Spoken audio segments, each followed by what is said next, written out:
So many possible worlds, but we got this one. So many possible worlds, but we got this one. Welcome to the Worst of All Possible Worlds, the first and only podcast that believes in RCAB. All Robocops are bastards. I'm the worst of all possible. Wait, no. You started with the letter R. No, AR. Oh, you're pronouncing. Okay, I thought it was just RCAB. Yeah, no, that's just Robert Cops are bastards, and doesn't really encompass all the Robert Cops that exist, all the furniture of. Yeah. Why don't you introduce yourself? I'm the worst of all possible AJs. And I'm the worst of all possible Brians.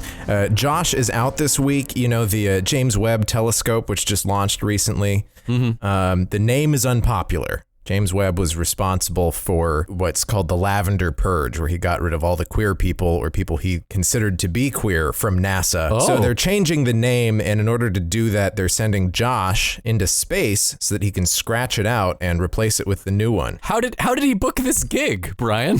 Oh, he's been doing this for a long time. You won't believe what they used to call the Hubble. Anyway, do you know what they're naming the Robert Webb Telescope to now? What are they naming it? Pol Pot. Pol Pot, working man, born in the middle of Where's he from, AJ? Cambodia. It's a strange name choice. Like he didn't have anything to do with NASA, either officially or unofficially. Sure. But I'm not one to criticize. I don't have the lived experience of being a NASA. And you know, to be fair, association, yes, of course. Yeah, to be fair, no one from NASA comes to my place of work and knocks the dicks out of my mouth because James Webb left the organization long before I was born. That's true, but Brian, you do have to get some of the dicks out of your mouth, or else how can we record? So today we are here to talk about Paul Verhoeven's, I would say, Verhoeven? Verhoeven? I've only ever heard people say Verhoeven. We're here to talk about Paul Verhoeven's 1980. What? Verhoeven? Which you say it. I don't know.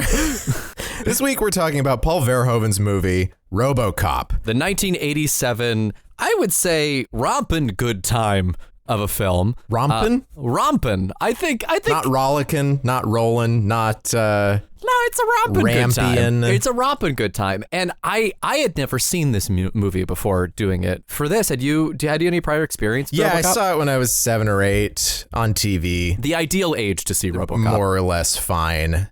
I'd like to imagine 7 or 8-year-old Brian just being like not impressed. I mean, it was just a movie like any other that I watched on TV at the time. It didn't.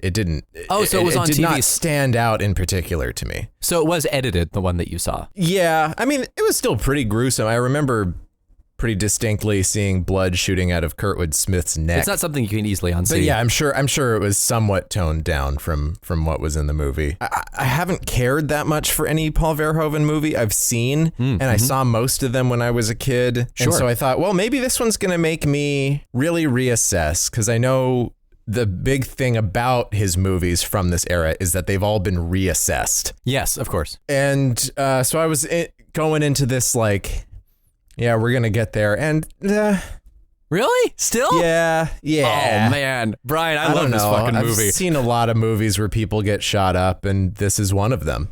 Yeah, I mean... But there are really unique, special things that make me very glad I have watched this movie again. Yeah. They're just not a majority of the movie. I went into this thinking that Sylvester Stallone was in it, so I waited the first hour being like, when's Stallone gonna show up? Turns out I was thinking about Judge Dredd. And that's one that people really hate. Yeah, people are like, oh, that one's trash. I also saw that when I was 7 or 8 years old, and Robocop is considered a masterpiece of the Reagan era. It was amazing going through and doing research for this episode and just seeing like the incredibly deep takes on this film and like how, you know, it satirizes corporations and how Robocop himself is Jesus Christ. And I'm watching this movie going, I feel like I'm watching a very different movie than everyone else, because this is a kind of a fun action romp that I guess you could read into it. The Jesus one in particular we'll get to a little bit later, but I don't think that holds much water. He has a passion, I guess. He has a whole passion He moment. does, and we watch it in real time. It's very, very gruesome, and he is resurrected, but there's just a lot of other stuff that just seems like kind of superficially there. Yeah, it's like if Paul Verhoeven wanted that to be a Jesus thing, he would have literally like tied him up to a cross. Yeah, I mean, he's the least subtle man in filmmaking. Yeah, well, he also admitted to not really understanding the satire because, you know, he was new to American cinema at this point. He had only made one feature before this. He had been doing a lot of films in the Netherlands. Yeah. And his he just didn't movies, understand the satire. There's like one movie he did with Rutger Hauer in the Netherlands that's like pretty out there. It's like very bloody and there's a lot of sex, but that was also just like, this was when everyone was just doing what the Italians had been doing. Sure. It was just like, yeah, we're going to have a lot of blood and a lot of sex because we saw, you know, Donald Sutherland, that one thing. He wasn't necessarily a boundary pusher in those days in the Netherlands. I mean, Verhoeven's been at this for a really long time, right? He made a TV show with Rutger Hauer in like 68 or 69 and was making stuff throughout the 70s and in the 80s. Just the thing that made him stand out was that he got movies produced in the Netherlands. Which was, you know, not the easiest thing to do when you don't have something like Hollywood backing you up. He was able to keep this machine going, which eventually got him to the United States of America and the big bucks. Right. And he's kind of a national treasure, one might say, in the Netherlands. I mean, what else do they have going for them? Local celebrity weed. Yeah, legal weed is pretty good. This film, if it feels a little bit like Blade Runner while you're watching it, it's because it was conceived on the set of Blade Runner. Oh, really? Yeah, Edward Neumeier, who is the main screenwriter behind this, the main creative force, I would say, was working as a PA on the set of Blade Runner, and he had this idea for basically like the future of law enforcement and the corporations that have taken over in the world of Blade Runner. Like, what if they ran the police? And he basically kicked around this script for a while. The first draft of it is called Robocop, the Future of Law Enforcement, which Paul Verhoeven read and said was just garbage. I think what I saw was his wife ended up reading it and was like, no, take this movie. Like, this is like a good movie for you to do. Well, he didn't understand the satire. Like, he read it. He read the first page, rejected it outright. Edward Neumeier wrote back to him and said, hey, like, just like really focus on like the news segments in the script. I think you're really going to dig the news segments. And that's very true. That's the part of the movie. It might as well talk about it now because it's what the movie opens with is a news segment. Yeah. These are the best parts of the movie. And even that's understating it. Yeah.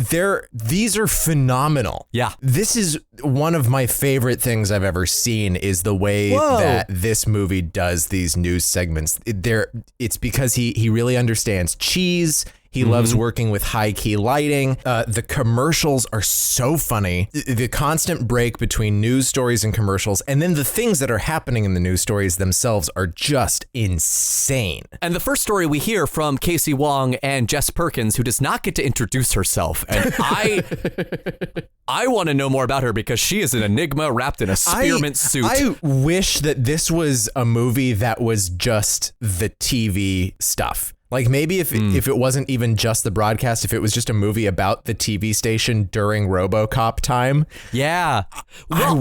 This would be my favorite movie ever, I think. I think Verhoeven is really good at building out worlds. Like, he makes movies where you feel like the world is so fully realized. I'm thinking mostly of like Total Recall, about how that feels like a lived in society that like we're only really scratching the surface of. It has a lot of like potential for exploring the backstories of stuff. So like in the way that like the first like 3 Star Wars movies are just like, this is a whole universe and we're never going to know anything about all these people. And now we're going to know everything about every single character that you've ever known. Ooh, wow, the Clone Wars. I bet I'd like to learn more about that. And then you're like, well, that's them. That's the Clone Wars. It was a bunch of clones fighting. So the news in this world goes a long way towards filling in the blanks and the gaps in this movie. Yeah. For example, South Africa has a nuclear warhead, I guess, and is going to nuke the world. The U.S. is not exactly at war with Mexico, but we're sending troops to Mexico to quell like a civil war or like an uprising. And Ronald Reagan's dream of building the Star Wars satellite program has been a major success. Except when it fails and Reagan has to vomit in the first scene of the movie. It's one of the, like, and I feel like it's one of those things that gets overlooked a lot. Like, I didn't know about the Star Wars program until it was brought up on like the third version of I Love the 80s. Oh, sure. It's interesting that this started with Blade Runner because, you know, Blade Runner is like the ultimate cyberpunk movie, right? It's what everyone draws off of with the neon and the xenophobia. But like, it looks nothing like it. This has a robot. This has a couple robots. Sure. But it's not really a cyberpunk show. It does not rain. It's like It's okay. My dad calls movies shows all the time. It infuriates me to no end. But it's not like he's doing it maliciously. But like, you know, it's the old picture show, and that makes it sound like my dad is a prospector from like the 1920s, which he is. He is Sam Diego. Yeah, like he I've founded met San him. Diego. He had a straw hat, a flannel shirt. Overalls, but they had a butt flap. Yeah. And one of the buttons was missing. Yeah. Yeah, he was panhandling long johns. Yeah. Well, hey, we founded San Diego together, you and I, Brian. Let's never tell anyone about our immortal time pact.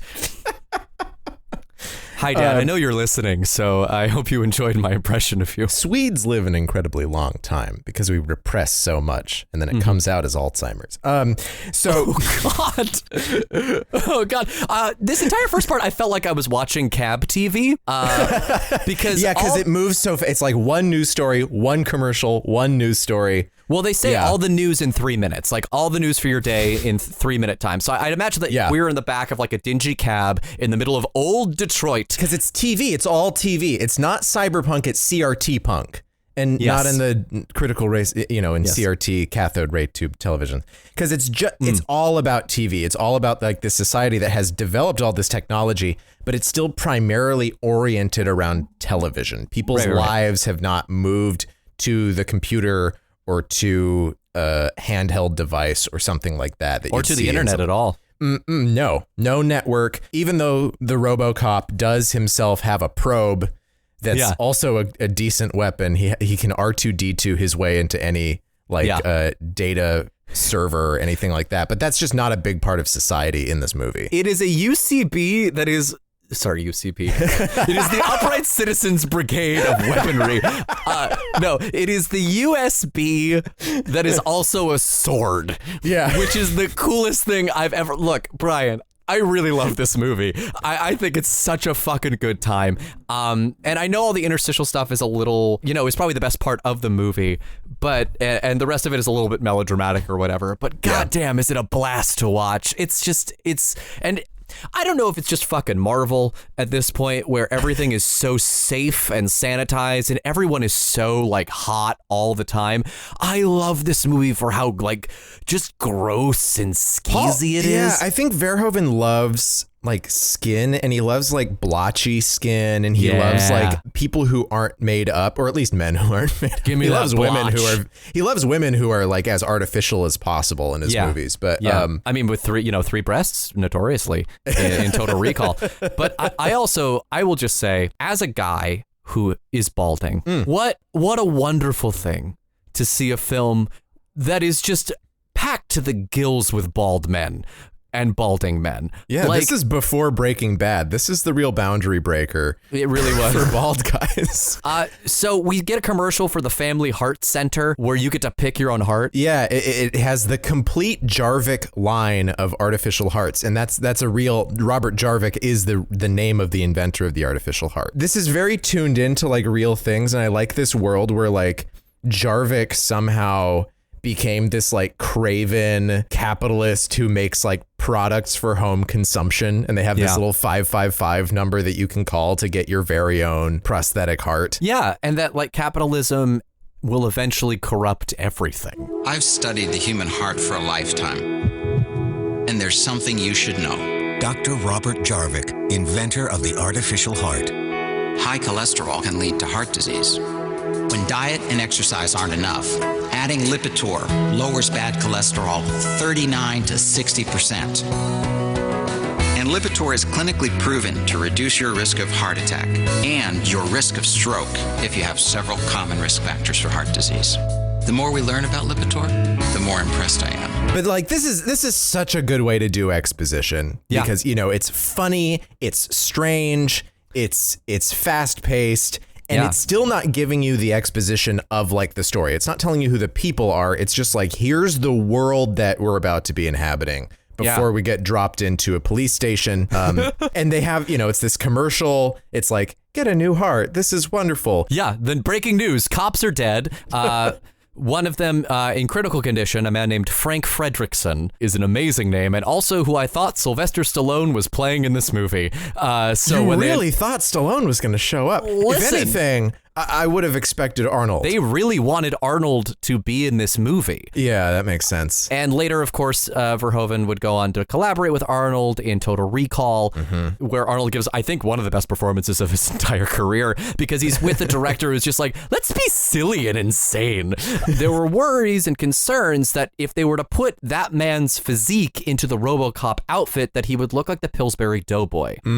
So he was then cast out of the running. They get a guy who's actually quite thin to play Robocop. Yes, and this was to his advantage because the Robocop suit was built for Peter Weller. Yeah. And when Verhoeven tried to fire him midway through the shoot, he couldn't because the suit was designed specifically for Weller. Speaking of old Peter Weller, we see this magnificently chiseled face walk into a police precinct in old Detroit. The kind of police precinct where lapels are grabbed frequently. A lot of suspects get the shit kicked out of them. There's a rogue cop who doesn't play by the rules somewhere just off screen. Here's the thing, Brian. They're all rogue cops who don't play by the rules. It's just a station full of them. But they're unionized. They are. Well, of course they are. They have the cop union, and they're all thinking about going on strike. That's sort of like the big underlying thing, because all these cops are dying because they're overmatched. There's just too much crime in old Detroit. Too much crime is happening. Yeah, too much crime. The cops need more money. And they're all covered in a very fine layer of dirt. It's like how in Heart Condition, everyone was very wet. Here, everyone just has very, very fine dirt. Even you can see the cars, they've just dusted all of the cars before they drive off. And every time they do drive off, they kick up all the dust on the ground. Their lockers are covered in dust. So we are introduced to Peter Weller, a man who is surprisingly not covered in dust. He is playing. He's new. He's the new kid on the block. He hasn't got the Detroit dust yet. His name is Murphy, and his commanding officer greets him by saying, "Welcome to hell." But Murphy, he's pretty convinced that he can clean up this town, particularly with his new partner, Officer Lewis, who is played by Nancy Allen, who is here to kick ass and chew bubblegum. And she will never run out of gum. No, my God. That pop is the last thing you hear before you die. But there is a long way to go before he actually becomes Robocop. I was surprised by how much setup this movie does to really lay out the world for you, because we also have corporate intrigue. Yeah. Ooh. So we find ourselves at OCP, Omni Consumer Products.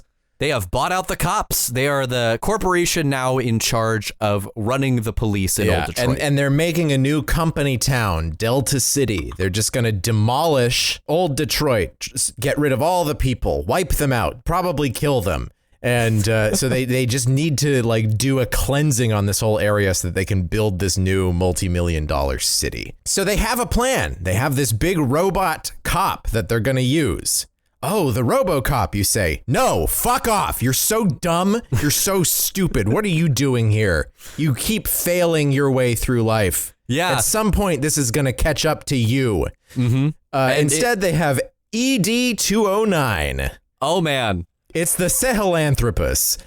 This chunky boy. It is the Metal Gear itself. Yeah. And it's fully AI. There's no human brain in it, but it can detect crime and subdue it. So they have a board member walk up and they hand him a Desert Eagle. He points it at the robot. The robot says, put the gun down. He puts the gun down and it says, put the gun down. And then it wastes him. In the whole scene preceding this, it's all this like complete pageantry about people just applauding after every single corporate speak that is said. The president of this company does not have a name. He's just the old man. He's called the old man in a weird reference to Disney, which this character just isn't and was, I don't know. And there's like a whole bunch of like power struggles here because the guy who introduces the ED is a guy named Dick Jones. He's just like, no, we can fix it. It's just a glitch. We can do it. But you watch the man turn into soup and someone's like, call an ambulance. And I'm like, for what?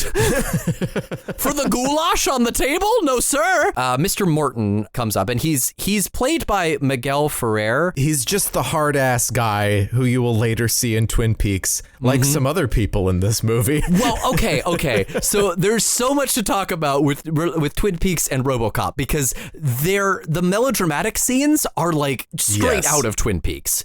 The dialogue in this movie seems like ripped straight from Twin Peaks. And I don't know if my mind was there because we have Miguel Ferrer doing his whole shtick, or if it was Ray Wise being the fucking devil in this film. No one can scare me quite like Ray Wise. You should watch God's Not Dead 2, where he plays the evil like ACLU lawyer that has to abolish God once and for all. The stop motion in this movie is amazing. So they got the guy. They got Phil Tippett. Phil Tippett was the guy for stop motion. I think people have more nostalgia for the stop motion effects in old movies than I do. Sure. I always, the fact that they're always done in twos, meaning stop motion is filmed like American animation where it's 12 frames a second instead of 24 frames a second, always makes it stand out in a really particular way. Yeah. And they do a bit with like blurring effects to try to make it look like there's a smoother illusion of motion, but it's still just, Yeah, well, and especially the shots where it's integrated with the rest of the scene, they have a very obvious rear projection. It's like sometimes the practical effects weren't perfect, folks. Yeah, no, sometimes there were some weird compromises that were made. Oh, absolutely. But I feel like it only added to like the texture of the film for me. Like it felt goofy. Like Verhoeven, the reason why there's so much blood and gore in this movie is because Verhoeven thought it was fucking hilarious and it made the scenes funnier and pop more. Yeah, everything in this movie is just kind of goofy. And none more so than Ed 209, who, if he was like realistically animated, would be the scariest fucking thing I'd ever seen. But because he also roars. Like, that's they have about like him. These animal sounds that it makes. Well, and this movie won a special Oscar for the sound effects of the film. It didn't win Best Sound. It lost that, but it got a special like recognition for the sound effects. This board member gets destroyed by the Sahelanthropus. There's a contingency though, because Robert Morton has his own plan that he's been working on behind the scenes to use like this sort of Jarvik type system to create an artificial cyborg man. And that will probably work better than this big dinosaur. It's the first time we hear the Robocop initiative. Yes. Turns out it's about making a cop into a robo. He really just said, it's exactly what it sounds like. And the old man says, you have 20 minutes to put it together. And he's like, I just did. It's done. It's just a robot. Do you think man. I'm some Republic supervillain? Do you think I would be saying all of this to you if there was any slight chance that this wouldn't be done? I already did it 30 minutes ago. Actually, I will be honest with you. Watching this, I'm like, wow. Was there a version of Watchmen that was in development with Verhoeven in mind? Because I feel like if you were going to make like an 80s adaptation. I've read the script, the original script for Watchmen, and it does feel like a Verhoeven movie. It was written by Sam Hamm, who wrote the first two Batman movies that Tim Burton directed. And I believe like the idea was to get Arnold to play to play Dr. Manhattan. No. It is 1945. I am getting locked in the chamber. Time has stopped. A clock ticks. I'm standing in the room. August 17th, a nervous system appears in the cafeteria. I am sitting on Mars. Oh no, I'm back on Mars. What value is humanity, Laurie? What value? Would you say that Dr. Manhattan would have total recall? Yeah. Yeah, I got one. So this is your first and only. Use it wisely. So we cut back to Lewis and Murphy, who are drinking out of future cups, which are square because we're in the future. And he shows her that he's got a little trick up his sleeve. He can twirl his pistol. Yeah, and it's because his kid likes this show about a science fiction-y cop. Yes. Or like science fiction-y Old West cop. It's everything all at once because it's the 80s. Yeah, and Peter Weller actually got this role because he played a hero in a different serial-based movie called The Adventures of Buckaroo Banzai. TV's favorite fathers, Red Foreman and Leland Palmer, have robbed a bank. Okay, so I want to talk about Clarence J. Boddicker, the villain of this movie. Because quite frankly, he rules. And Kurtwood Smith is an amazing actor, and he is making the most of this absolute ham-fest of a performance. I feel like most people today know Kurtwood Smith just from that 70s show or Dead Poets Society. He's just so goddamn good. He really is like one of our best actors out there, and he really knows how to play a truly evil son of a bitch. Yeah, and this is sort of, it's a thing that I found very refreshing about watching this movie, is that the villains were allowed to just be cartoonishly evil. Like there's nothing redeeming about this guy. He's a fucking creep.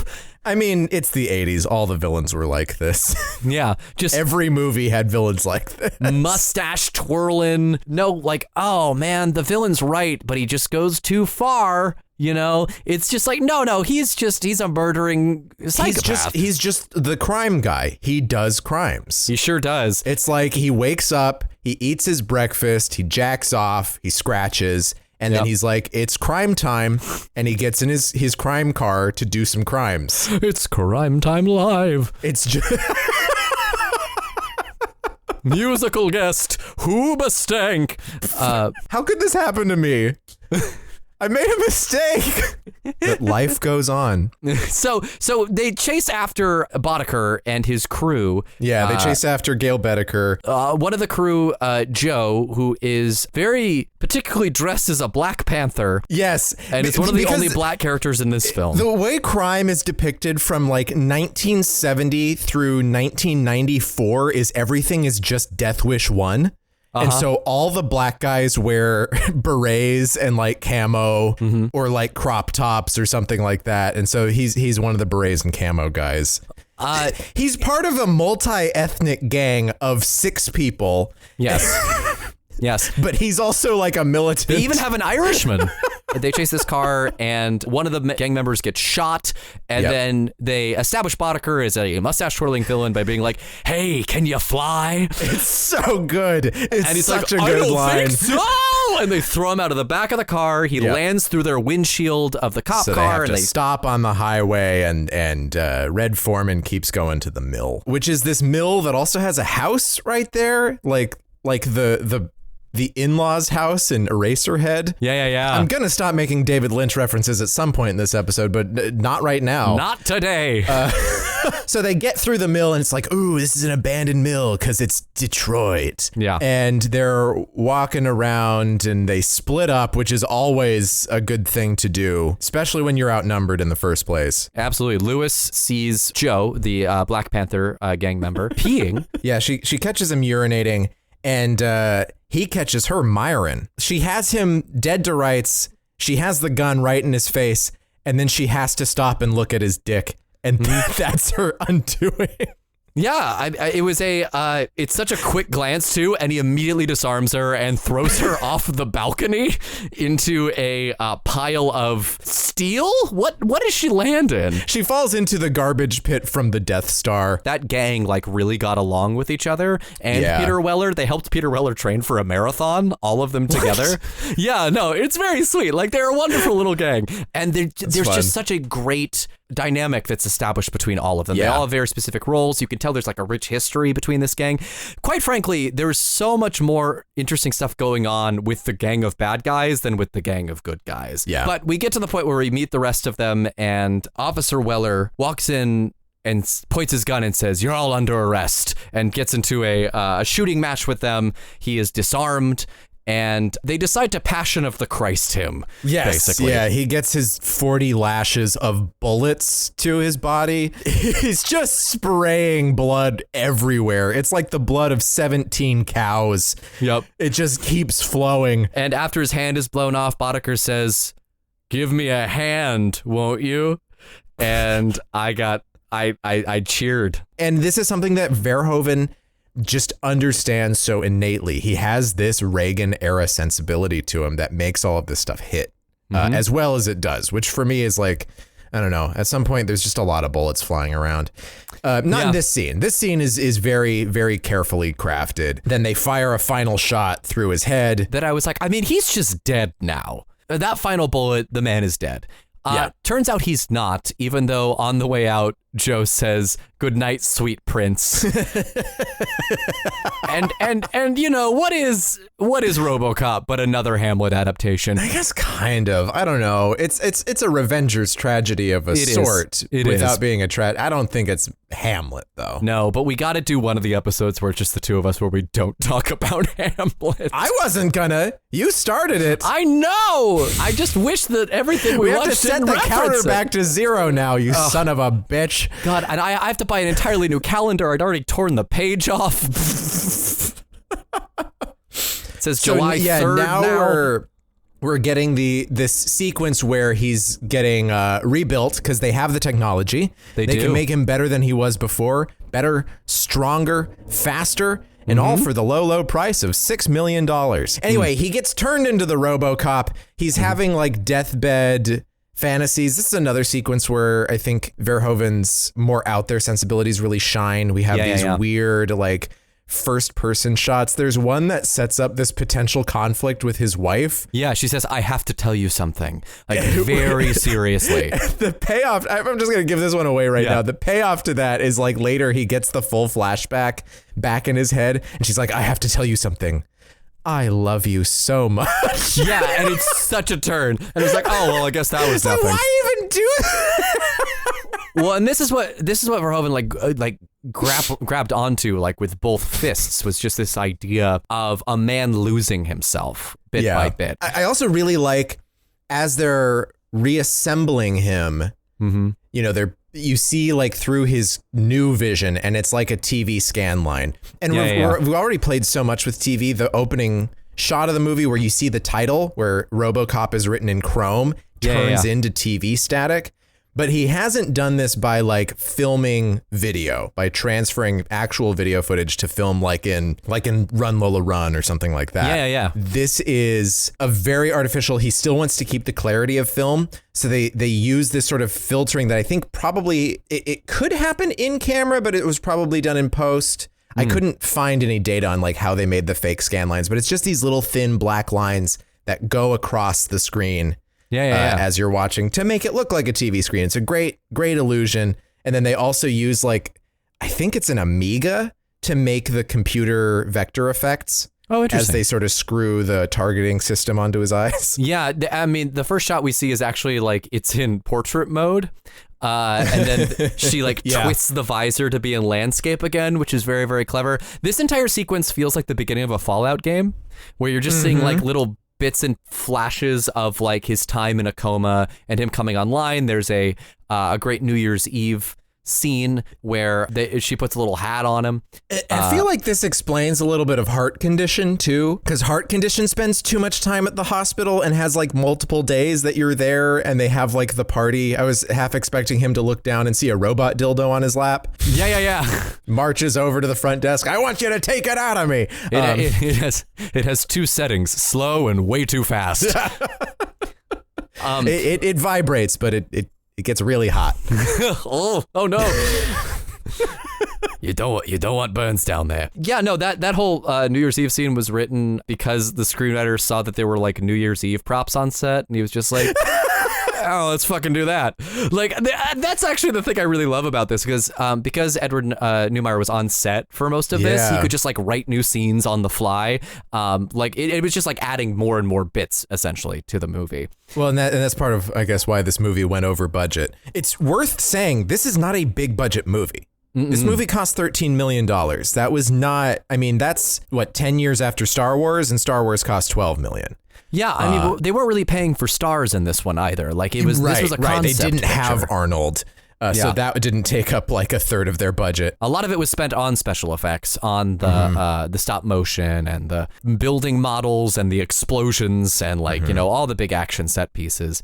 And that's why like, the Metal Gear that he has to fight, there's only one of them. There's not like an army of these things. No, and there is one that's in repurposed later that does get blowed up because this is an 80s action movie. All the robots must be blowed up. You got to blow something up and you got to have the bad guy fall from the top of a building. Very unconvincingly effects. Yeah. Oh boy. In this one, it's so great. In this one and every one, it always looks bad. It always, ever since Buster Keaton, I think, was the first one to do it as like a side illusion, and it looked very weird. And then, of course, Rear Window. Anyway. No, and my feelings about people falling from buildings, and probably the only time it ever looked really good was the Hudsucker Proxy. But Alan Rickman, I think, the thing about that is that the shot doesn't look great, but the terror on his face is all you're really watching in Die Hard. So it's just like, no. Die Hard is also, I think, probably a perfect movie. All right, David Foster Wallace. Oh, come on, no. Come on. You and Jesse Eisenberg sitting in the movie theater. Oh yeah, no, it's really good. I really like that movie. It's nice because he doesn't have shoes, and I really like people without shoes. So I don't know. Is that Jesse Eisenberg slander? Does Jesse Eisenberg have a foot fetish? I don't think so. He seems he wrote a play about someone who had a shit fetish. Oh, that's true. I actually think he's a pretty good playwright. I saw one of his shows. Yeah, I'm not a big fan of the shit fetish scene, but no, I didn't see that play either. Anyway, this has been Jesse Eisenberg talk. Jesse Eisenberg's Foot Corner.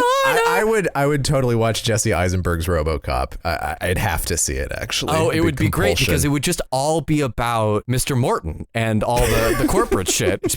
Look, I have this program for this Robocop initiative, and I think that maybe you should go with it. You should probably go forward with it because I mean the big honky machines. I mean they're pretty great. I mean they're really big or whatever, but like they're not gonna get what you need. I'm gonna get you what you need. And then there's just a hot lady like, if you think that this is gonna get me into bed with you, you're right. Instantly just like rips off all their clothes. And he slowly unbuttons one at a time. I mean, sure. I mean, if that's something that you'd like. So Robocop is done. They built Robocop. They built the Robocop. We'll see you in the sequel. No, so we're... Take me down to the Delta City. This is the first time we start seeing footage from this TV show that everyone watches. Oh, is this where this premieres? Yeah. Starring Bixby, what's his name? Yeah, or I like to say my cameo in this movie. Could you grow a mustache like that? Probably not that wispy. I mean, it's great. It's such a stupid show.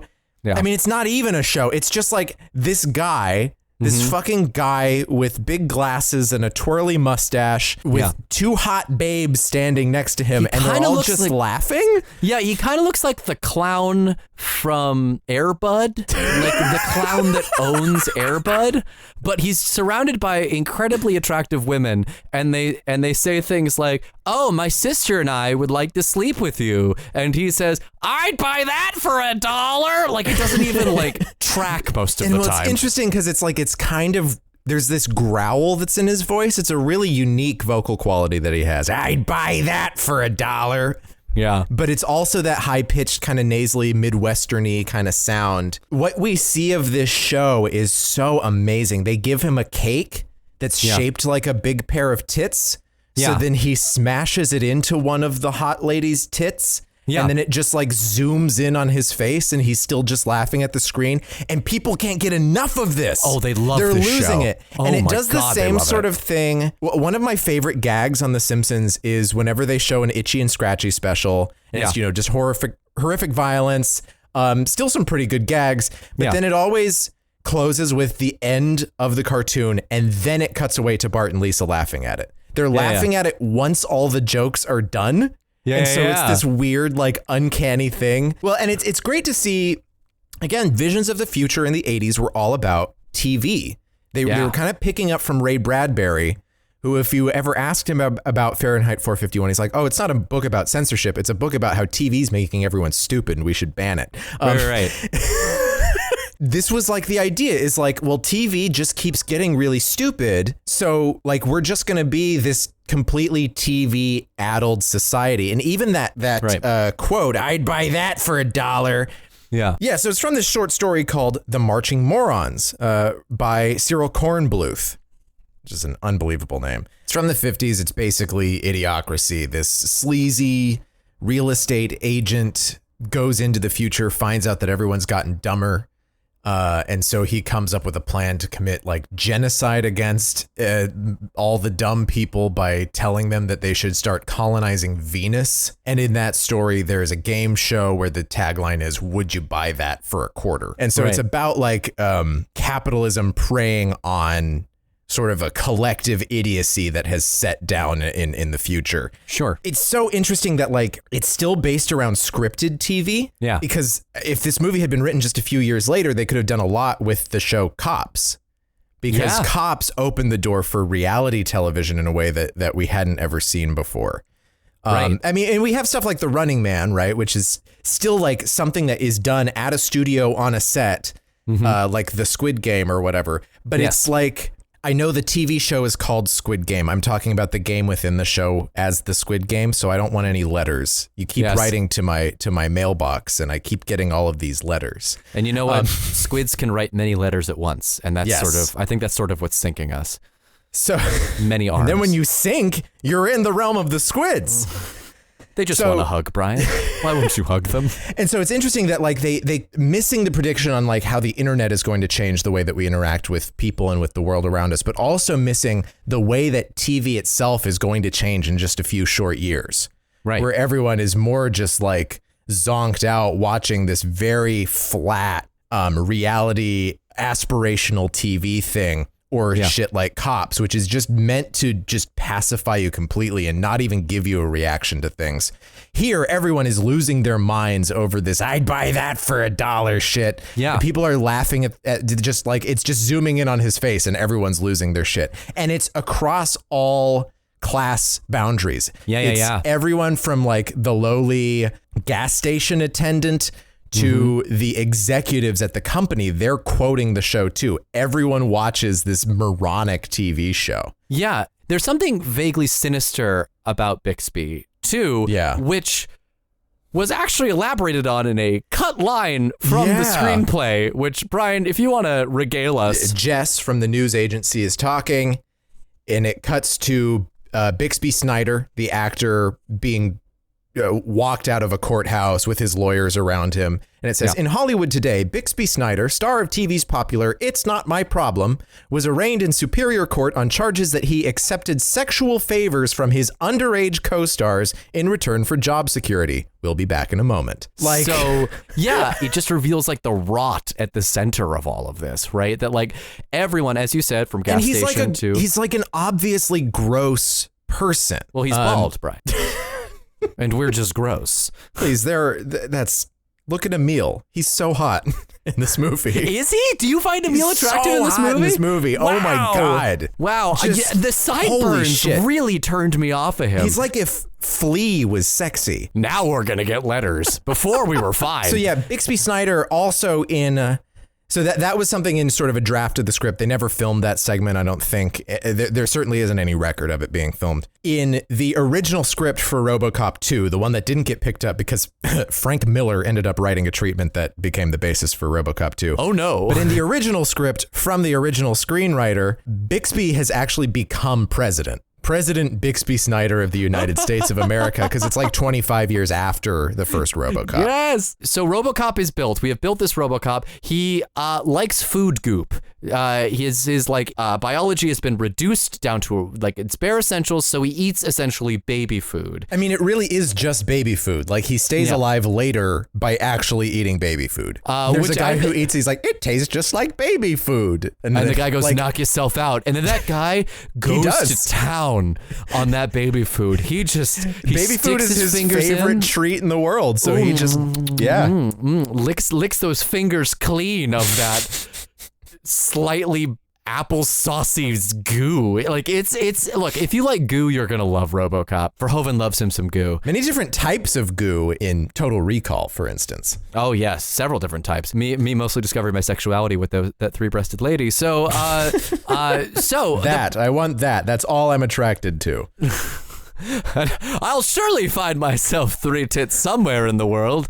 I'll buy that for $1. So Robocop has 4 prime directives. They've basically programmed him with Asimov's 3 laws, but for cops. Yes. Serve the public trust, protect the innocent, and uphold the law. And then a brief flash on the screen, Directive 4, classified. Put a pin in that. Chekhov's directive. It's profit. Yeah, it's profit. Law 4 is profit. He has a gun that is also a machine gun. He has a pistol that is somehow also a machine gun. It's funny because like they make a point in the surgery sequence where like we see that they remove his entire arm. Yes. And so you kind of expect that they're going to just like, he's going to be like Samus or something. He's just going to have a big cannon like for an arm. Oh, that would be amazing. But no, he still just like picks up and holds a gun. It's just like stored in his thigh. But it's a fancy gun. Like Dionysus being birthed from Zeus. So Mr. Morton, the head of the Robocop initiative, is just like, let's go try this guy out. Like, let's just send him out for patrol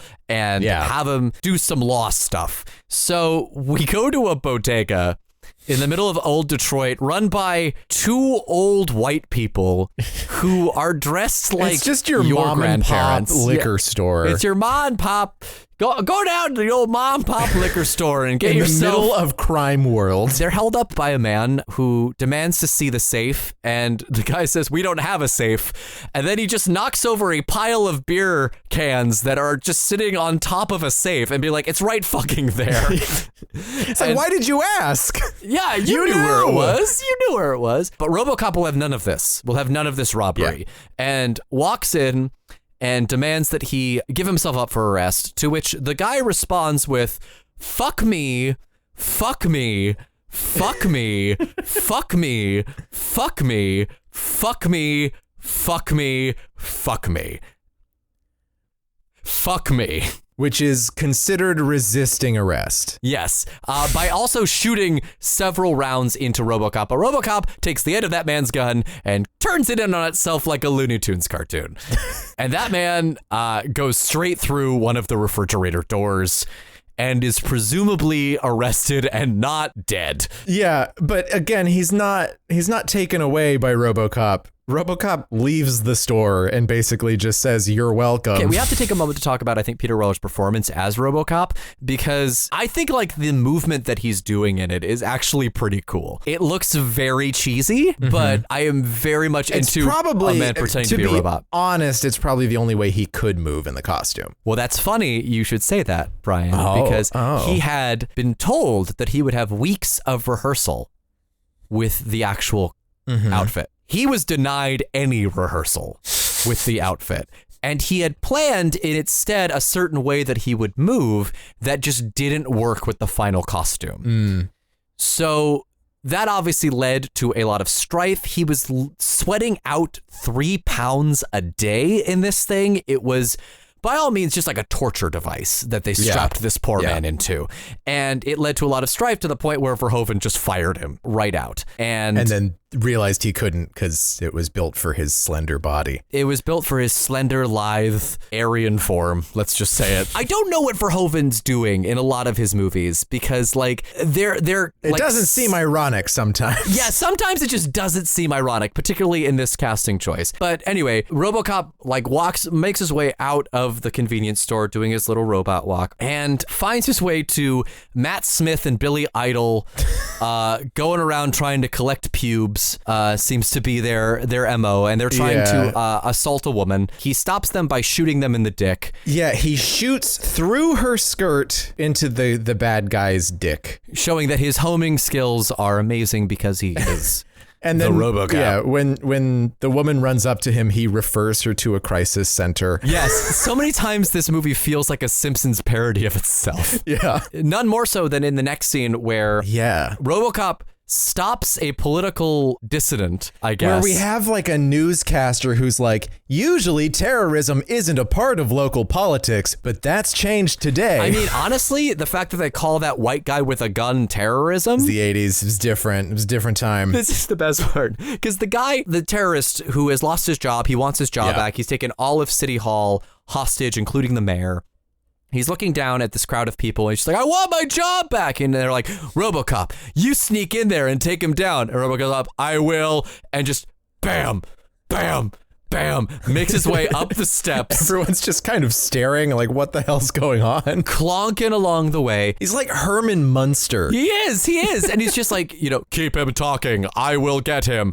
And he goes down the hallway of this guy's demands too are so good because he's like, I want a recount and then I want to get put in the seat no matter how the recount goes. Yeah. And then he wants a car, and he wants a very specific car, and he keeps him talking by like 6,000 SUX. Yes, which is it sucks. It sucks 6,000. Robocop just then pulls it him through a vibrates wall. and it gets really hot. Yeah, so Robocop uses his infrared vision to look through a wall, which is totally what infrared does. He uses the Batman detective mode. This is another great example of just continuing to shoot this on film and using practical effects because it's just nude actors painted up with fluorescent paint and lit by blacklight, and that's how they create the fake thermal imaging. Oh, that's incredible. You can see the guy's ass crack. Yeah. Did they do that on Predator too? No, with Predator they did it for real and just used actual thermal imaging. Yeah, Predator had a lot higher budget too because it had Arnold in it. Right. So here Verhoeven just made it very practical, and I think that the eccentricity of that really pays off. The terrorist also screams out, "When people jerk me off, I kill them." Yes. Which is this movie's so goofy. So Robocop pulls the guy through the wall and then throws him out the window, and that immediately jump cuts us to a wonderful news session at Lee Iacocca Elementary School. Robocop is, because like that was a public appearance of the Robocop. They decided now we need to parade him in front of school children at Lee Iacocca Elementary. Well, also to show that he is safe too. He is your friend. He's your friend. He is the cop who is your friend. You have nothing to fear from Robocop. If these kids are fine around him, you should also be fine around Robocop, unless you've done something wrong, and something wrong in the way that we've programmed him to think things are wrong, which I'm sure has no caveats to it whatsoever. But we get this commercial for Nukem, which is a battleship clone where a child yells, "Pakistan is threatening my border." Yeah, it like deals with complex treaties and like the Cold War, and I've never wanted a game to exist in real life more than this one. I'm sure someone's probably done it at this point, but it's so good, and they have this like really cheesy mushroom cloud superimposed effect. I'd buy that for $1 is what I'm saying. If you were to say it in like a particular like announcy way, like if you were you were saying like the host of a show, how would you say that? I'd say, hey folks, I'd buy that for $1. You're fired. So we get to another corporation scene. We got more corporation intrigue happening between Mr. Morton, who is the head of the Robocop initiative, and the senior vice president, who is a man named Dick Jones, who you'll remember shot up one of the board members. This happens in the men's room, and there's like the executive lounge stock ticker on the urinals. Yeah, that's just saying numbers, just in case you want to see what the stocks are while you pee. This is where one of the executives quotes that TV show and says, "I'd buy that for $1." The fact that I'm not emphasizing that is killing you. I can see it on your face every time I say I'd buy that for $1. It's okay. I'm putting the wrong stress on Verhoeven, so I think maybe this you're is all not fine. wrong, but you're wrong to me. So that's all that matters. So Dick Jones is taking a huge dump in this scene. We see his legs, and we see the entire bathroom flee as soon as he exits out of the stall, except for Mr. Morton. There's also a shoe polisher right next to I didn't notice that. The urinals. Not a person who polishes shoes, but one of those machines where you push the button on top and it spins around. It's the thing that you'd get from Sky Mall. Yes. And it's just right next to the urinals so that you can really buff the piss all the way into the leather. But hey, you know what? That's where rich people shop, right? Is Sky Mall, I'd imagine. Yeah, they're flying business class on Southwest Airlines, where you don't get a different seat, but I think you get a free beer or something. And then they're reading the Sky Mall, and they're getting the little desk toys that balance, and they say things like cooperation on them. I once flew from San Jose to San Diego on Southwest, and there were maybe 4 people on the flight. And so the flight attendants would just give us free booze because it was just like, it's our last one of the day. Let's have a fun one. And it's the drunkest I've ever been in the flight. You drank everything you could in the 10 minutes that it took for that flight to take off and land. Yep. We really pounded it down, but I got very drunk. It was very fun. So Dick Jones has a dick measuring contest with Bob Morton. Yep.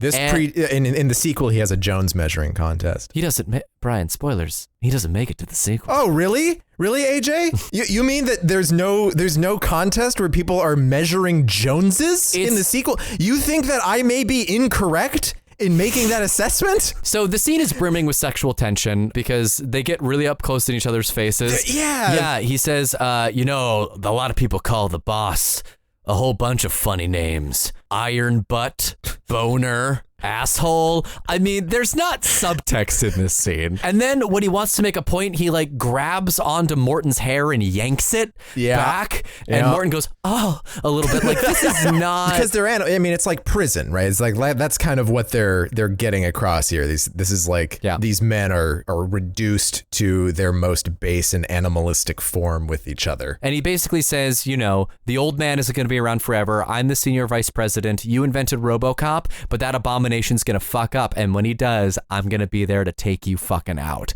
Cue Robocop sitting in his analysis chair. Do Robocops dream of electric sheep, Brian? Well, they apparently just dream of real sheep from before they died. Because some real he has PTSD an abnormal brain inside him, it starts to act up. Mm-hmm. And he starts to see his home again, his child, and Kurtwood Smith as well. And he starts freaking out. The people who are supposed to be monitoring him have systems for checking all of his vitals, but I guess they don't fucking like beep. No, something's wrong. Yeah, no, they're just eating. They're just chilling out. They're having a good time. It's like the beginning of Network, when he starts just going on his first monologue and swearing and everything, and they're just still talking about dinner. Yeah. Well, I mean, he's got, this movie also has Julia Louis-Dreyfus with, it's not really her, but like, it's her with like the biggest glasses you've ever seen that I actually could like stand to make them bigger, but she is... She's like the main scientist who's like in charge and is just in charge of like his well-being, of Robocop's emotional well-being, and she's completely slacking off on the job. So Robocop gets up and leaves because what are they going to do? You Women can't are stop not Robocop. good in the workplace in this show. No, he has some very interesting takes on women, is what I will say. They drop the ball very fast at all times, which is better than, I guess, the alternative of doing very good work at being crimes. At this point, Robocop goes, he's doing the Frankenstein's monster thing. He busts out of his chair. They try to restrain him, and he opens every door because he's Robocop. Yeah, it's really funny because also all the scientists are like, we are not touching him. Like, he's just gonna go. Like, we're scared and someone should do something, but we can't because he's Superman. And he heads out to start hunting down these vague apparitions in his mind. Yes, and this is when he's confronted in the hallway by Lewis, who says, "You're Murphy, aren't you?" And that name lodges itself in his head, and he continues walking. I think one of the big missed opportunities of this movie is that he doesn't move like a Roomba and just like runs into a wall and then has to recalibrate and run into another wall and recalibrate. He's off on a mission of revenge, which we will attend to after this commercial break. Well, hello, listeners. Bixby Snyder here, star of It's Not My Problem, that one show literally everyone watches. Due to a staggering amount of lawsuits levied against me by former employees and every sales associate at the local Boston market, I want my meatloaf. I've been forced to start shilling for the only store I'm still allowed into, Dollar Tree. At Dollar Tree, you can buy everything for $1. A boob cake, a cake boob, boobs covered in cake, a cake covered in boobs, a tiny hat, 14 tiny hats, 14 tiny hats worn by a tall man, a book on birds. The tall man looks like my father. I can't believe it's not hand cream. The tall man is my father. A box of jam. The 14 tiny hats obscure my father's eyes. A pool floaty. His mustache looks like my mustache. The concept of take a penny, leave a penny, but it's covered in crumbs and spiders. A single salami. When he talks, sand tumbles out of his mouth. Cool sunglasses. The hats are for people he hurt, he says. A Capri Sun. He opens his hands and reveals another tiny hat. A pack of sponges. It's for you, he whispers. A box of crayons. It's for you. A ticking clock. I put the hat on my head. Bug spray. I feel the sand trickling into my brain. Fruit by the foot. Everything becomes sand. A scorpion. My father raises his hat, revealing not eyes, but endless desert. A warped cactus. Welcome home, son, he whispers. Sand, sand, sand. Welcome home. So go to the Dollar Tree today and explore all the things you can get for $1. Dollar Tree. I'd buy that for $1. You know, the thing that I'm disappointed in, I mean, I haven't gone to fill up gas in a while because I don't have a car, but I guess the big thing now is people just put up stickers of Joe Biden pointing to the display on the gas pump saying, I did that. Right. And or they just put up a sticker that says FJB, LGB, FJB or whatever. They're trying to make it look like LGBT, but it's fuck Joe Brandon. And Kings of Comedy. What's funny is I saw this last year when the gas prices had pretty much just gone back to normal. They weren't actually like high gas prices yet. Right. When I realized I had finally made it to the Midwest when I was driving back to New York, and I think I sent you guys this picture. Yeah. I was in Indiana. Yeah. I'd pulled off the road because Steve Alford's hotel was there, and I was going to take a picture in front of that and send it to my mom. Are you related? No, we're not related, but God damn, I've been asked. And just now by me. Yes. Well, because he was a coach over at UNM. So whenever I'd go to the Albuquerque airport and they'd see my ID, they'd be like, oh, are you related to Steve Alford? And I'm like, no, he's a bad dude. I don't like him. But so I filled up some gas, and here they had a sticker that I think should have become the standard sticker. Not I did that. It was just a picture of Hunter. Yeah. And it said, these gas prices are higher than me. Hey, all you conservatives listening to this podcast. Yeah, get those stickers, you dumb cunt. Yeah. You don't know how to do anything cool. You suck shit. Speaking of something else that's higher than Hunter Biden, we find a lot of people snorting a lot of coke. Here we go. It's worth noting that the executive behind the Robocop initiative is an irrepressibly horned man. Yes. And the better the Robocop program gets, the more he just starts like pressing his face into other people's. He has 2 hot models. He announced in the executive. I'd buy that for $1. Robocop has gone rogue. He's Robocop. And we find one of the killers, Emil, the hot one. Yes. Holding up a gas station. Okay, let's just be very clear. I understand the energy of it, but you're looking at that man and saying that's an attractive fella? Yeah. Okay. Uh-huh. All right. So he's holding up a gas station, and the gas station attendant is doing homework, I guess. He's going to architect school. Yeah, he's something. A real bookworm, this guy. Yeah. So Emil steals the money and then also gets the pump to start up so that he can fill up his motorcycle because he's a bad dude. Yeah, he's a bad guy. And somehow I guess Robocop is just able to track people. Yeah, well, he can track when crime is happening, which, again, the rules of that seem pretty nebulous. And does he just use Star Wars somehow to do that? Anyway. Yeah, I mean, that's actually So he finds Emil, is not pacified by Emil's hotness, and he stops the holdup, or tries to stop the holdup, but he gets all discombobulated, and Emil recognizes, unlike all the cops that had shared an office with this guy, or a locker room at the very least, this guy immediately recognizes just from the dude's chin that he's the guy he blew all the way to hell 3 or 4 days ago. He says the same line. He says, I'm taking you in dead or alive, which is the line that Murphy says to him earlier, which again seems pretty vague to be like, there's only one person who's ever said that, and that man is dead. It's not like the twirling thing where it's like, okay, we've established it's unique to him. It's just like, okay, he said a cop line. It's like, you have the right to remain silent. Yeah. That's just I know who you are.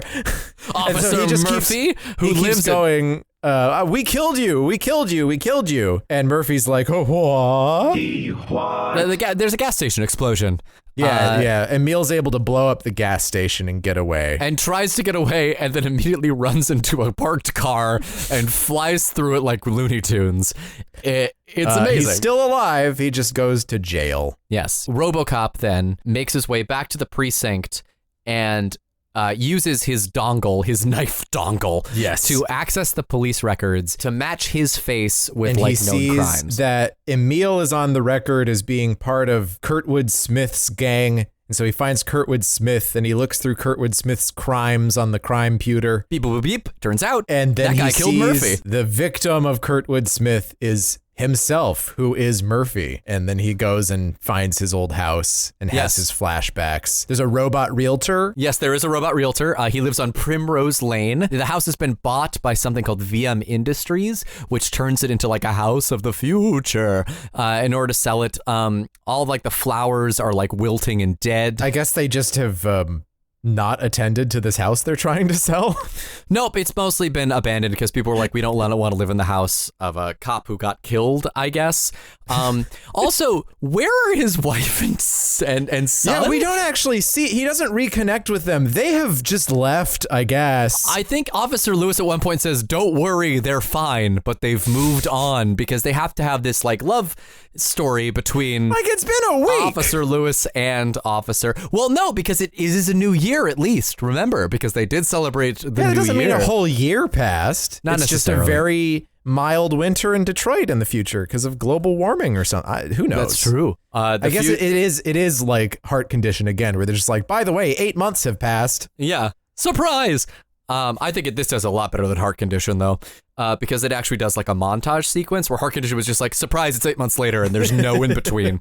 So I want to say that Peter Weller's mouth acting is really good. You know, a lot of people complain when they play Batman. A lot of the actors who have played Batman complain because they have just such a limited like stuff they could do with their face because of the mask. So there's only like such little acting that they can do. But Peter Weller, Swear to me.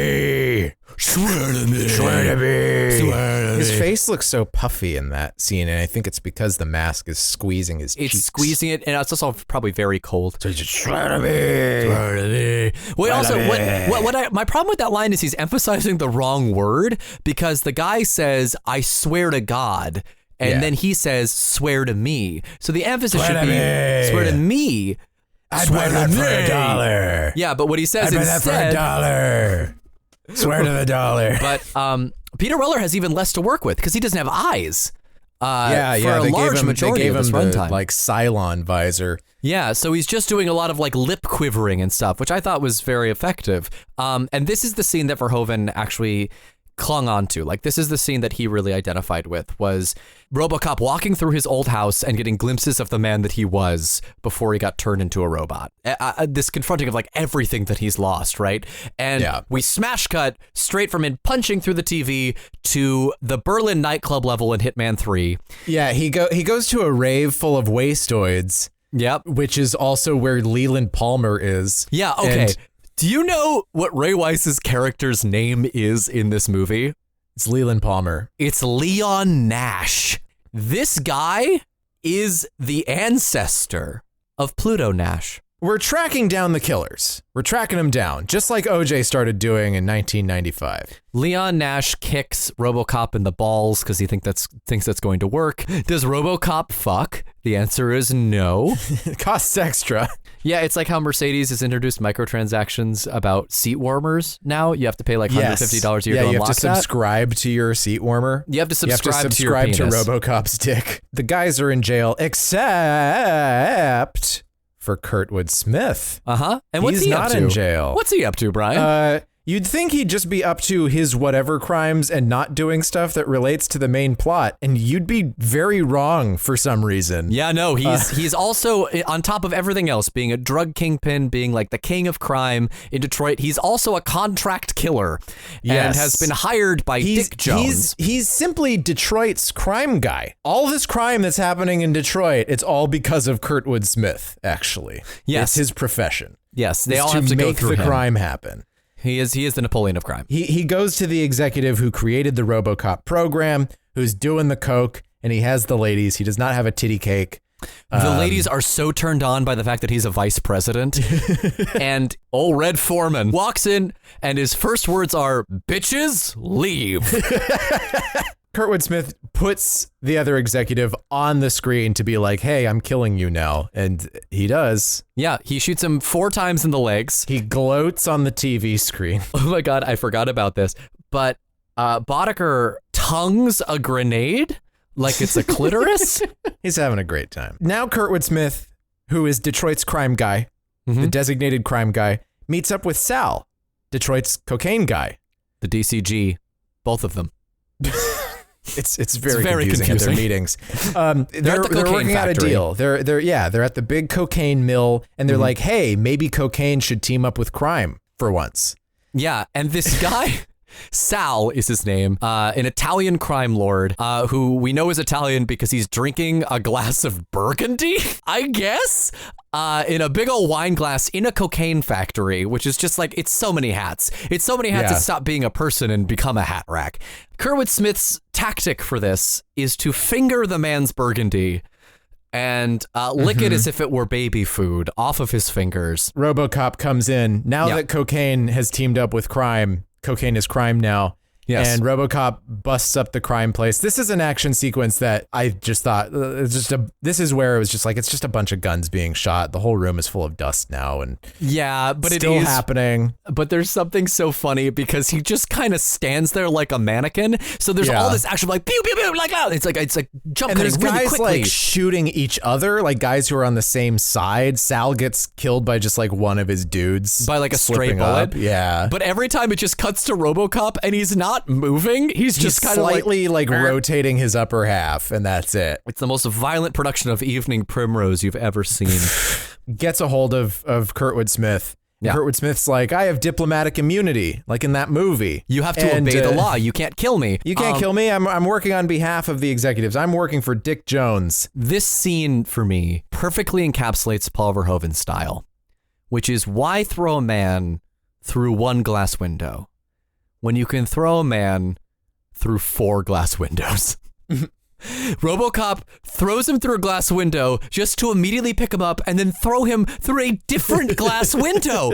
And this happens 4 times. It's for the sake of the law, AJ. He's keeping the peace. The law. Sorry, wrong movie. That's Judge Dredd. Which you haven't seen. Which I have not seen. You can't be quoting Judge Dredd. You don't know what he talks like. I know exactly what he sounds like. It's the law. That's Travolta.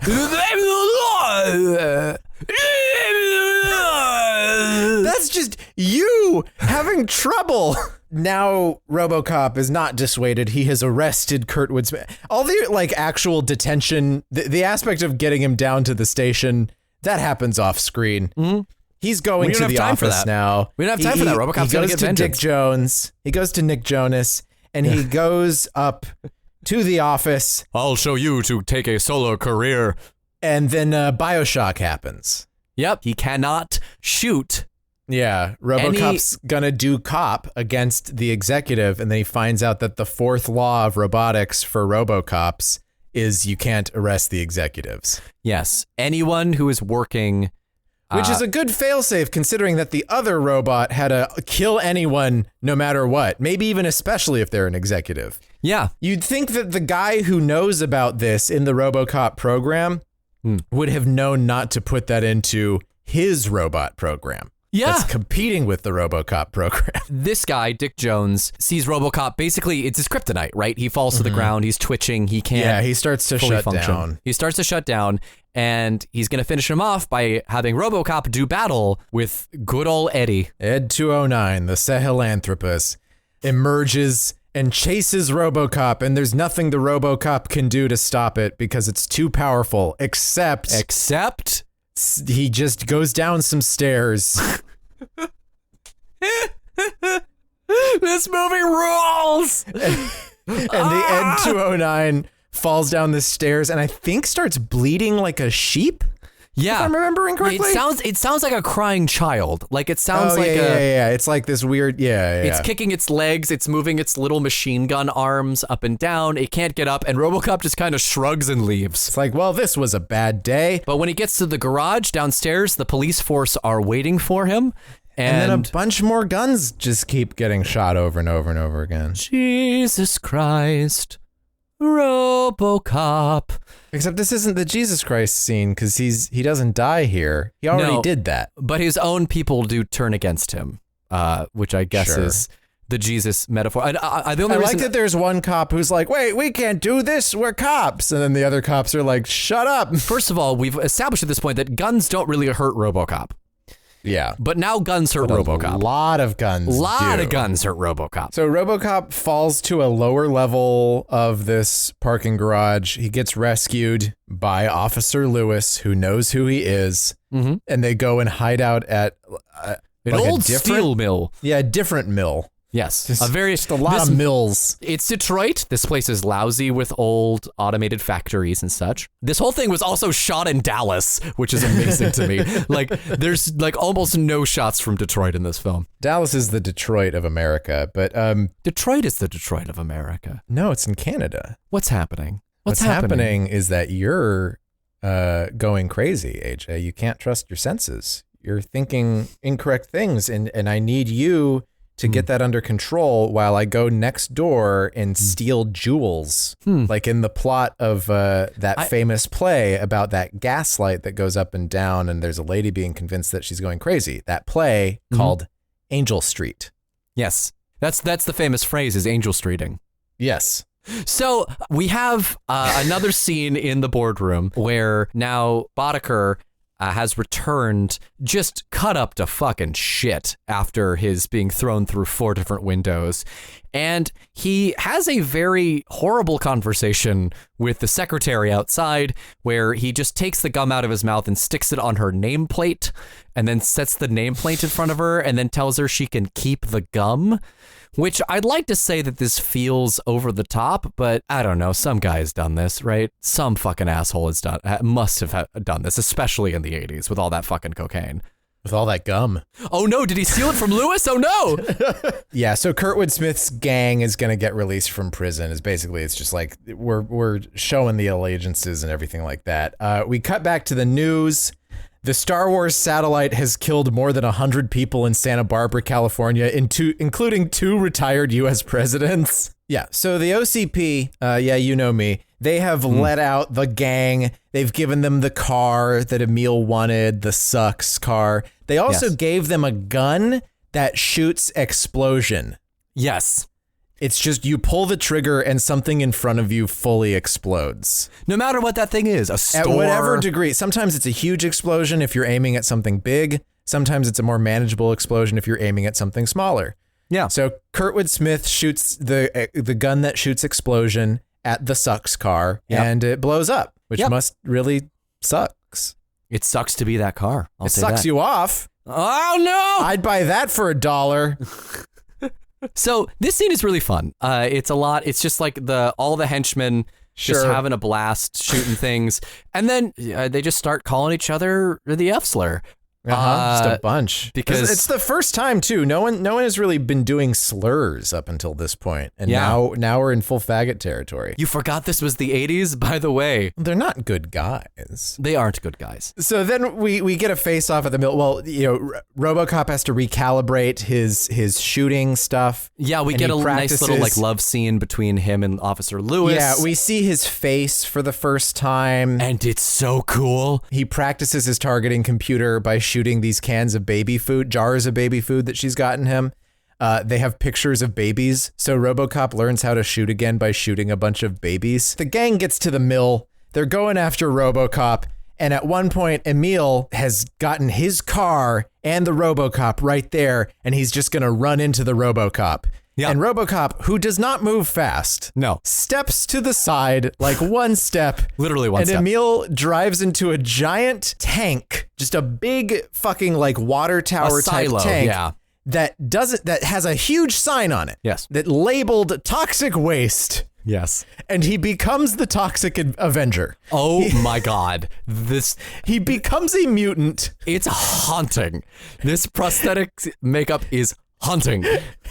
And he wanders around the mill like, oh, I need help. And Kurtwood Smith runs his car into Mutant Emil and explodes him into liquid. Yes. He also sounds like a werewolf. Like he howls like a werewolf would, and he just keeps saying, help me. And I'm like, dude, you're not making it out of this movie.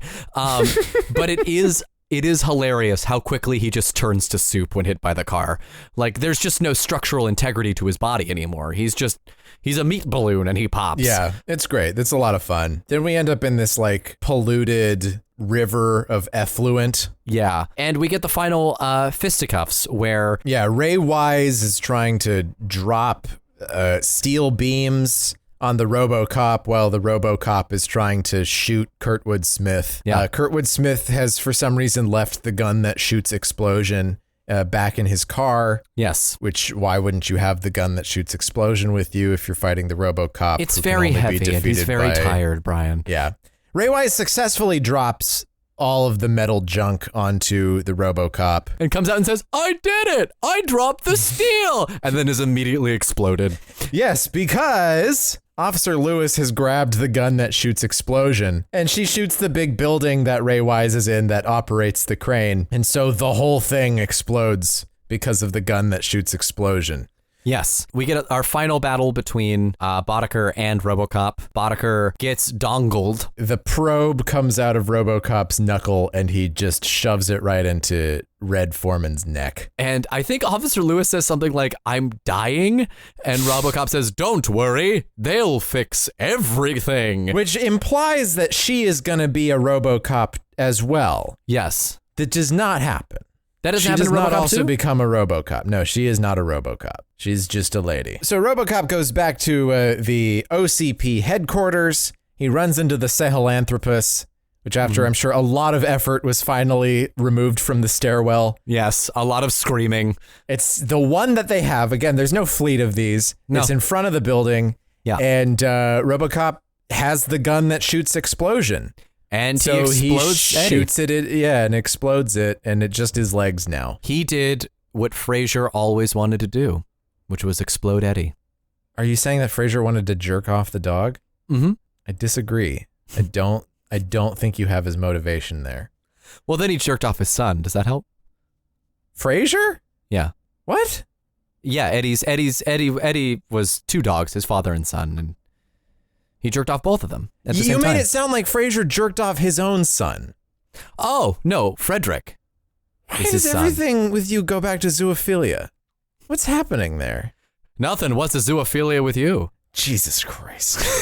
So Robocop shows evidence to the board, basically, that Dick Jones is a bad boy. He's a bad boy because he recorded him, but he can't take action against him because he's still on the board of executives. We find a great loophole around this when the old man... Dick Jones takes a Desert Eagle that they still have in the boardroom. The Desert Eagle that caused the problems with the board member who got killed by the Sahelanthropus. Yeah. And holds the old man hostage. He holds him a classic 80s movie. You got the hostage at the end. He's got the executive. He's like, you can't do anything to me anyway. I'm getting a helicopter and getting out of here. Again, who has no name, the old man just says, Jones, you're fired. And it very overwrites calmly the with protocol. a Desert Eagle pointed at his head, and then Robocop is able to kill him immediately because he's fired. And he shoots him, and Jones falls through the window. And turns into a Gumby while plummeting to his his arms death. keep getting longer while he's falling. I don't really understand what happened there optically, but his arms are very long. It's like they'd accidentally spliced in two scenes from Muzzy, the program that teaches you how to speak a different language. Like, it had that sort of like weird Prince guy vibes to it. This is just for you, isn't it? Muzzy? You didn't know? You didn't have Muzzy? No. The only time I've heard that word was as an anti-Islamic slur. Yes, that's French they're speaking, and no, these children aren't French. They're American, and they learn their fantastic new language skills with Muzzy. You didn't have Muzzy? No. Muzzy I didn't ruled. learn any languages as a kid. Well, you might have learned French if you had a Muzzy. I guess. You can get it in German and Spanish. They're our sponsor for If this any week. of our listeners have ever heard of this slur program that teaches you a language, sound off, NUZZY. People have heard of it. It's sound a thing. off in any of our replies, and I guarantee you no one will. That's not true. It's That very is true. popular. You're using present tense? Yes. Is popular? Yeah, people are still buying Muzzy. People They'll- use Duolingo and Hey, worst of all fucking possible worlds Rosetta listeners, Stone. where my Muzzheads at? All my Muzzheads come to the front, and we'll have No one ourselves a knows good what time. this is. We'll speak in French to each other, specifically the phrase "Je suis la jeune fille," because that's the only phrase in French I know besides "omelette du fromage." So Robocop wins. Yeah, and then he says, "My name's, whatever his name is." My name's Murphy. Yeah, and then it cuts Ba-dum-bum. immediately to the credits. And that's the Robocop. He hasn't destroyed the bad corporation, which is bad. He's just He got rid of those bad apples in the corporation. Yeah, now Brian. he can just he's taken down America's most terrifying criminal, Kurtwood Smith, and then also this Dick guy. The thing that it is most obsessed with, and the thing I think it tackles most successfully, is the corporation angle. And Yeah, I mean, this is the 80s. This is the era of the mega corporation. The big polished building that all of these yuppies sit up at the top at, and they do their cocaine and they buy things for $1. I don't think there's a lot of subtext as to why corporations are bad, or specifically why corporations owning police departments is very bad. Yeah. And there are at least some parallels, I think, between them outfitting the police with giant tanks that have perhaps excessive force attached to their giant grenade launchers, and the modern thing of police departments inheriting like military tech, essentially, like tanks running through the small towns of America. I think that's pretty prescient, but like my biggest problem with the movie is that it just assumes that corporations taking over police departments is the bad thing and not the police departments themselves. Early on in the movie, there's this whole threat of a strike, and then the cops do eventually go on strike, so that there's a huge crime increases exponentially because all the cops go on strike, and so everyone just starts looting everything, right? Yeah. Immediately. When in fact, when police have struck in the past, crime goes down. That's just statistically what happens. There's not really any comment made, and some would argue that the reason that Verhoeven movies work the way that they do is they don't actually make the comment, they just let the situation be as exaggerated and strange as it is and move on. Right. Like, Starship there's Troopers, so I think, much is a big part of that. collateral damage that comes from every fucking Robocop intervention. Yeah. Like, that liquor store gets really fucked up. Yeah. The gas station explodes. It's a crater. It's a crater in the earth of old Detroit. The robot is an interesting thing because it was invented as a piece of social commentary. Right. The term robot comes from Karl Čapek. I don't know how to pronounce his name. His play RUR, Rossum's Universal Robots. Right. Robot itself comes from a word meaning slave. And so Rossum Yikes. is a guy who is genetically engineering slaves. Now, the original robots in RUR are more like the genetically engineered or cloned humans in Brave New World. They are not made out of metal and electronics. They are artificially created biological life. So he has machines that make the muscles and the sinews and the DNA and the riboflavins or whatever. And Riboflavins. it's human beings created on an assembly line who are just as human as you or me. They just weren't born. Right. And they're developed as the new frontier of slavery, as the new frontier of labor. And if you can tell, this playwright was a socialist. And the robots eventually rise up and have a revolution of the robots. Right. And so we see robots constantly being used throughout the history of science fiction to be like a comment on society. And so here, of course, Robocop is this overly militarized police thing. Yes. And he fulfills some of that same like Rossum Universal Robots purpose, right? He's built to destroy labor. He's built to like undermine the policemen, the good and honest working policemen of our forces in America. What he actually ends up being is a pretty apt metaphor for the mindset of most modern policing in this country. Yeah. Everything is out to get you.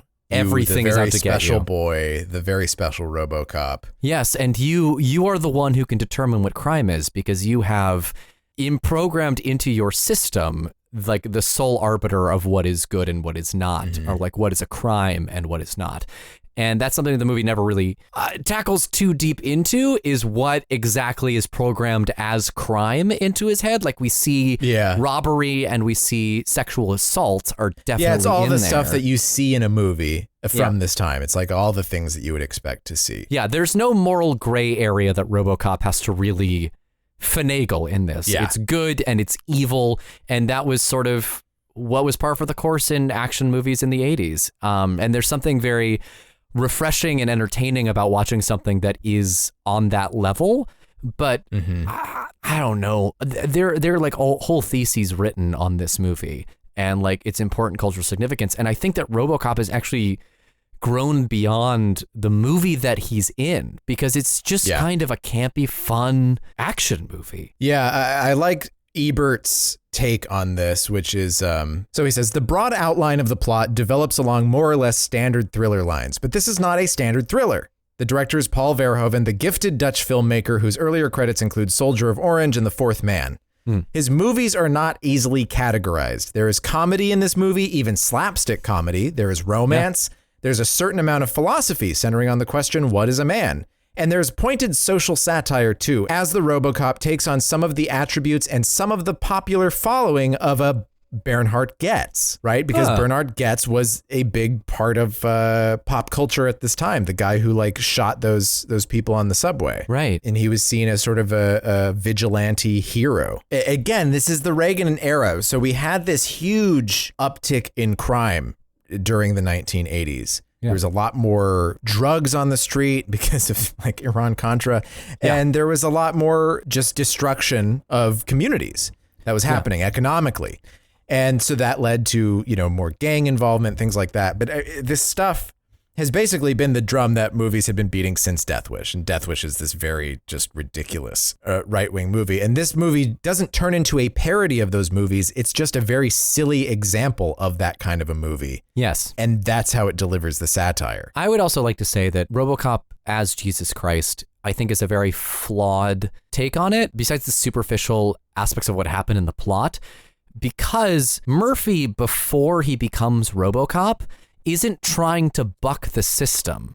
Do you know what I mean? But like, the Jesus thing is like, sure, he dies and comes back, blah, blah, blah. Like, it's just fucking, Jesus metaphors are always just the laziest thing that you can do because you can kind of point to anything that has a good guy in it as being a Jesus metaphor, especially if something bad happens to the good guy. I think what's interesting about this one is that we would see Jesus coming back and then just killing people. Yeah, like, and I think there is something there to the fact that like this era of Reagan's is also a highly Christian evangelical era. So people do think of Jesus as being this violent agent of the empire because they're all Christians and it's a Christian empire. Right. So it is showing, I guess it's showing you what Jesus would be.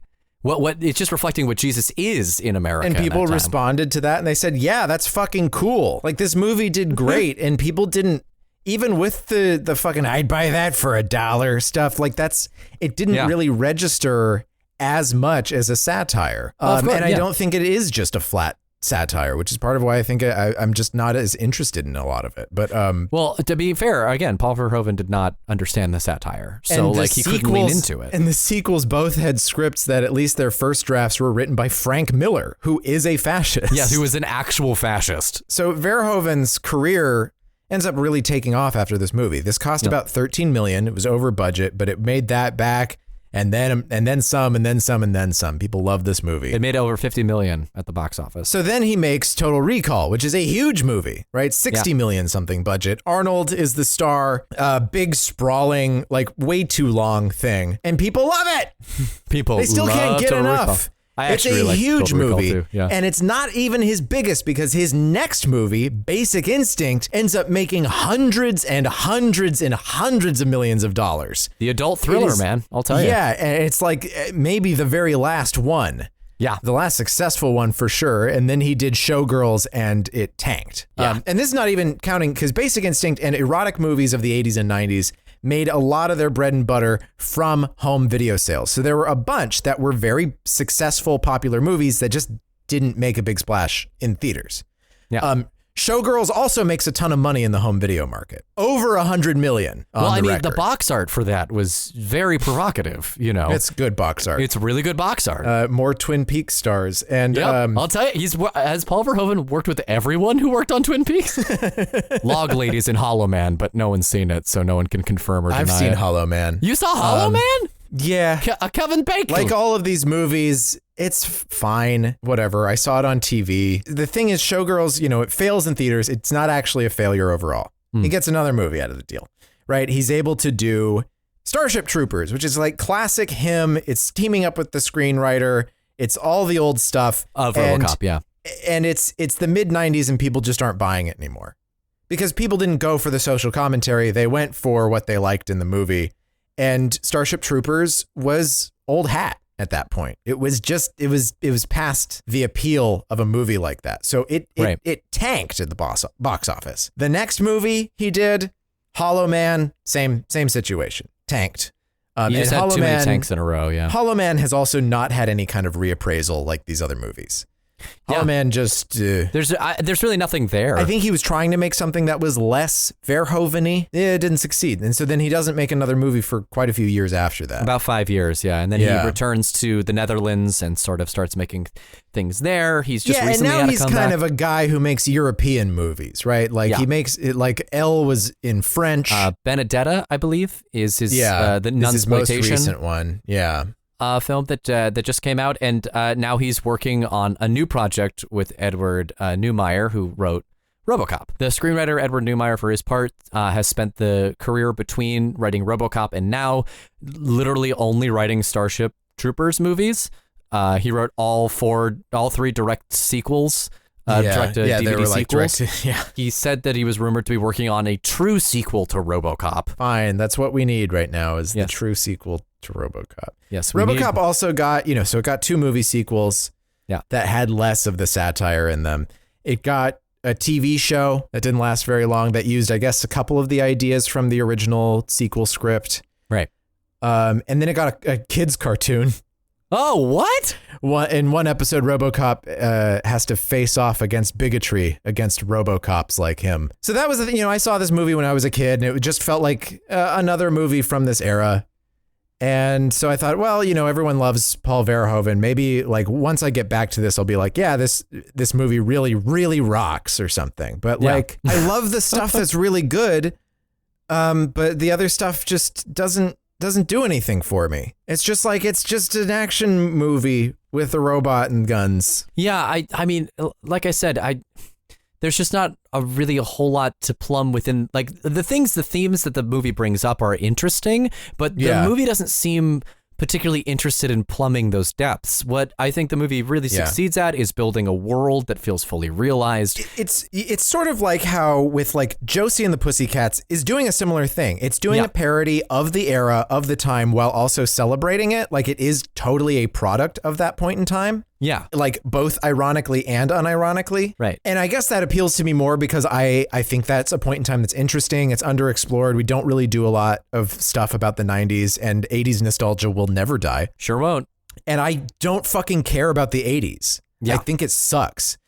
It's interesting to pick apart Reagan because Reagan is sort of, we talk about the 90s as like the end of history point, but Reagan was the last time we were like defiantly like, here's the empire. Here's where we keep going. We are going to be, he was the first one to say, make America great again. That was his tagline. Yeah. And so we are not just ascendant, but continuing to ascend.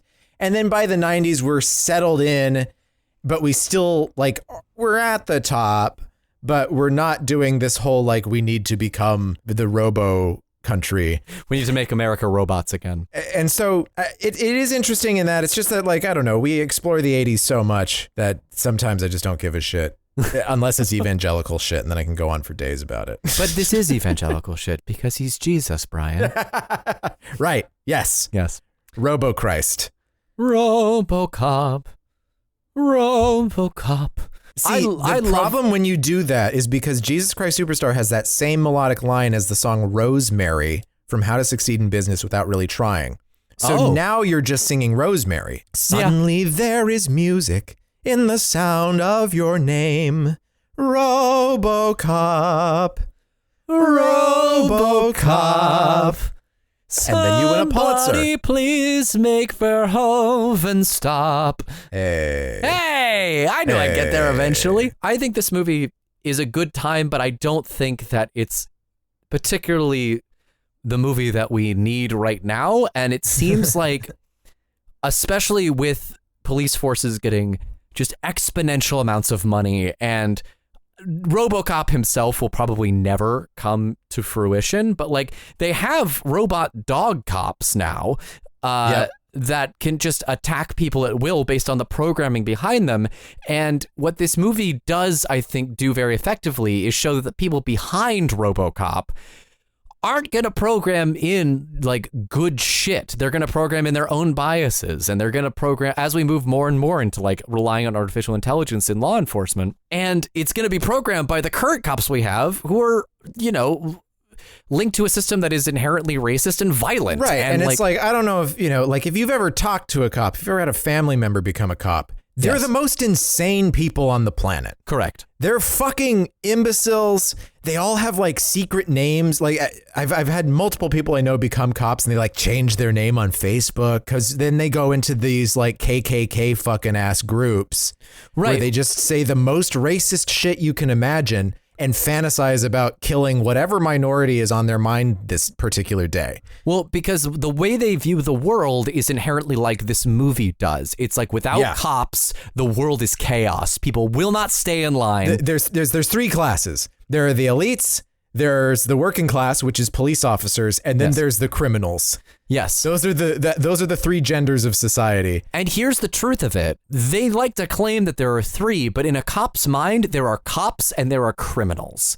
Yeah. They're really, because anyone can become the one. elites in the cop world, there are the secret elites who are, you know, probably just mostly Jews, who control the crime, not who profit actually from everything the cops do for them. Right. No, it's not the actual elites. It's this other shadowy group that's controlling everything. The secret elites. Yeah, they have to get their elites in power in order to knock those other elites out of power.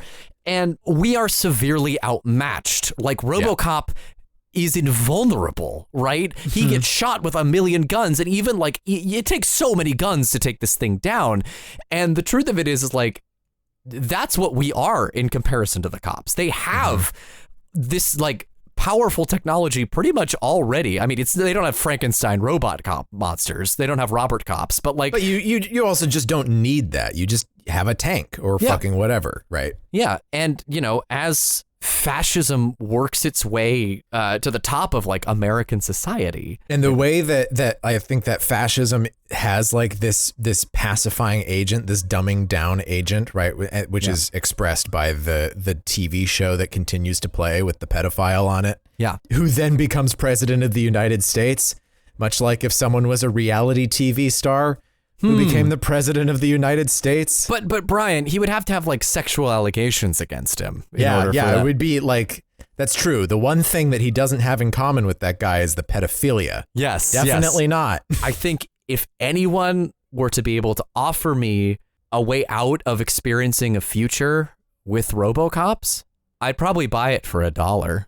I'm the worst of all possible AJs. And I'm the worst of all possible Brians. So many possible worlds, but we got this one. So many possible worlds, but we got this one. All right, that's it for this episode. As always, we are a listener-supported podcast. We are not brought to you by any advertisements. We use that space for anything coming from the sick and twisted mind of AJ Diddy. We are brought to you by our good patrons over at patreon.com/worstofall. That's patreon.com/worstofall. And I'd like to thank our newcomers. We have a lot from last week, and they include Casey Williams, Soap, Kinsey M, Angela Woodak, Jesse Coleman, Aaron Jankowski, Asa Wagner, Mama Coffee Cat, Chuck Ball, Crystal B, Jacob Harwood, Jamie Lady, Charlie Evans, Christopher Lindstrom, E. Punan, Walker P., and Carson Ellis. Thank you all so much. And of course, a very special thank you for all of you who have listened to this podcast and decided, I'll buy that for a $10 a month. And those people include Ludo Ergo Ferro, Samuel E. McConnell, I Hate Brian Alflord, Katie Wall, John Johnson, Dara Swisher, Rosie Armstrong, Tony Diddy, Hannah White, Ashley Stoneman, Nikola Donov, Timmy Sexton, Diana Berge, Glug Bungleberg, Poor Richard's OnlyFans, Silverbear 909, Alexa Valentine, Nathan Woods, Annette Alford, and Noah Washington. See you next time.